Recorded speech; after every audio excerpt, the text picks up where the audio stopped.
Alright, so I'm actually about to go and see Terrifier 2, which I'm pretty fucking excited for, so I thought I'd give my quick thoughts on the first Terrifier movie. So Terrifier was made back in 2017, I believe.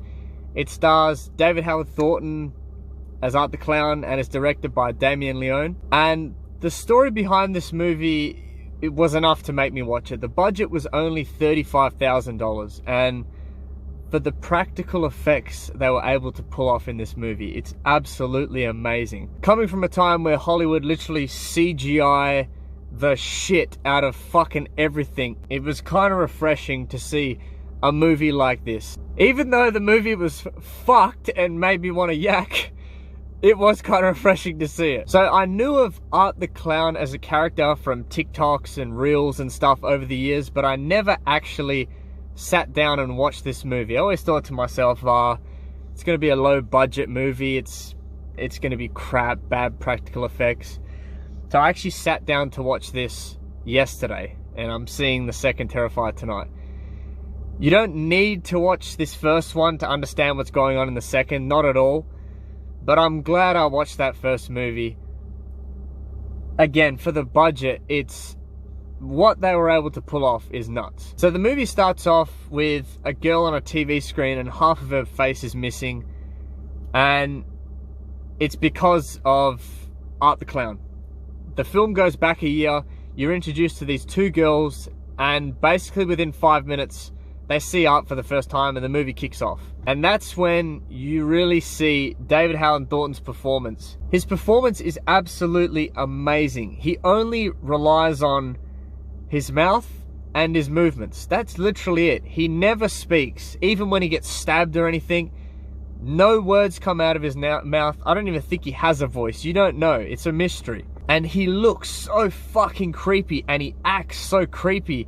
His facial expressions are nuts. His movements, everything he does. It's one of the best, probably the best horror performance I've ever seen. So one thing I really liked about this movie, they skipped all the, small talk backstory BS.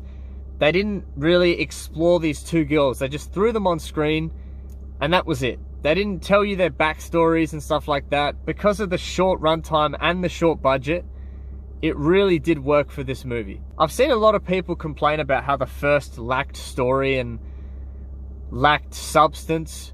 But for me, in a movie like this, you really don't need it. So my big problem with a movie like Halloween Ends, for example, we go to see fucking Jason. We go to see Michael go fuck people up, and that's it.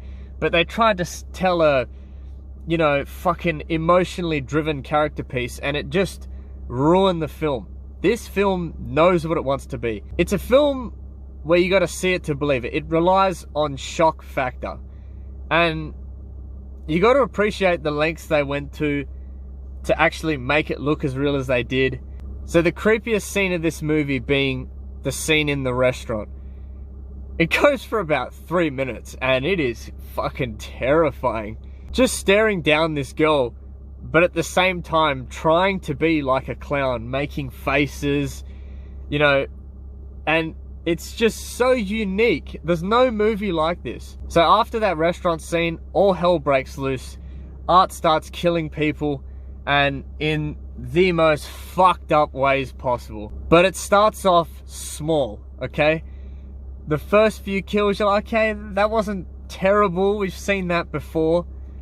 But then he takes one of the girls, and what he does, I sat there in fucking shock.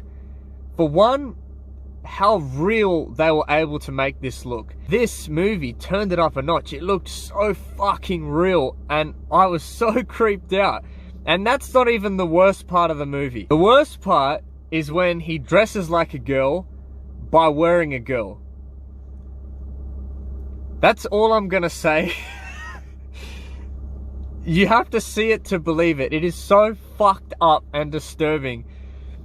How they were able to think of this and how they were able to actually pull it off is fucking, it's fucking mind-blowing. And you can tell, again, relying on the budget, the whole movie shot in this one building. And honestly, it was pretty much perfect.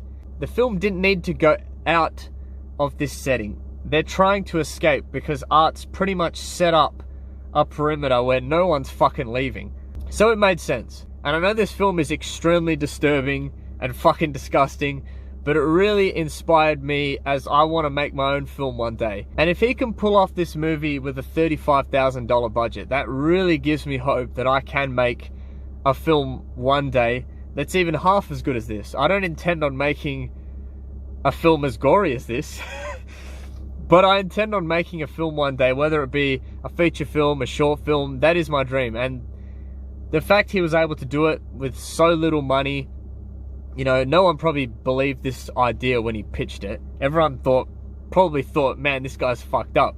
But look at him now. He's got a second movie coming out, which I'm literally about to go in and see. So for what Damien Leone was able to pull off in this movie, $35,000 budget, I'm extremely impressed. I'm fucking disturbed. I still haven't slept properly after I've seen it, so Terrifier 2 is probably going to be even fucking worse. If you can't watch gore, if you have a bad stomach, do not watch this fucking movie. It's Saw times 1,000. But for an independent film, $35,000 budget, an amazing performance from Art the Clown, I'm going to have to give this movie a 4 out of 5. Holy fuck! That was diabolical! Ooh, yeah, baby! So, thanks for watching, and I'll see you after Terrifier 2. Cheers.